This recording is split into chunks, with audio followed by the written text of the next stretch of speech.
this video, I'm going to teach you how to sing like Billie Eilish. So let's sing something. La la la.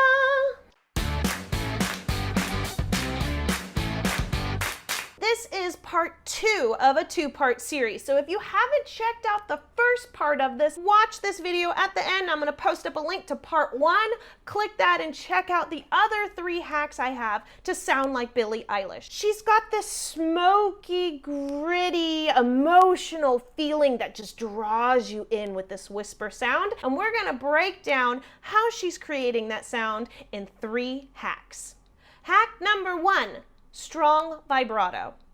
There's a normal, I guess you would call it normal amount of vibrato that most people use. So using the phrase, that I'd fallen for a lie, most people and most singers would approach it with a straight tone. That I'd fallen for a lie. Billie Eilish actually doesn't do this. She adds a lot of vibrato throughout the entire thing. So if you're approaching her sound, we would do that I'd fallen for a lie. Strong vibrato. Listen to her tracks and you will hear that she does this repeatedly. And this creates this floaty kind of feel that her voice is known for. Step number 2. Scooping your sound. Most singers would approach from on top, which means they would sing it as that I'd fallen for. Each note is on top and on pitch and basically lifted into the note. Billie Eilish scoops into her notes. That I'd fall. And one of the ways that you can do that is by thinking of a string. And as you're hitting that note, it's pulling.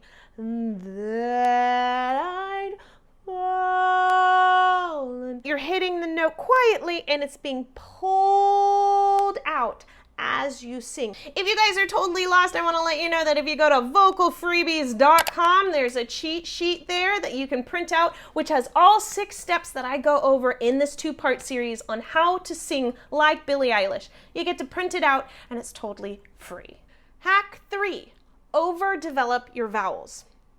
Billie Eilish doesn't sing straight vowels. She actually creates them bigger, more dramatic within her mouth. She's not singing that I'd fallen for, that I'd fall. It's almost a feeling like you have a bunch of cotton in your mouth or a bunch of marshmallows, and it's kind of got this puffy feel to it. And that's how she's creating what I call overdeveloped vowels. So it's got overdeveloped, it's got that fast vibrato, the scooping sensation behind it, and hitting it forward, making sure she's got that vocal fry underneath everything. What is she talking about, vocal fry? That's from the other video. I'm gonna link it at the end of this so that way you can go and check out what vocal fry is. Click here for my vocal coach reaction to her singing this song live. Click here for part 1 of this series,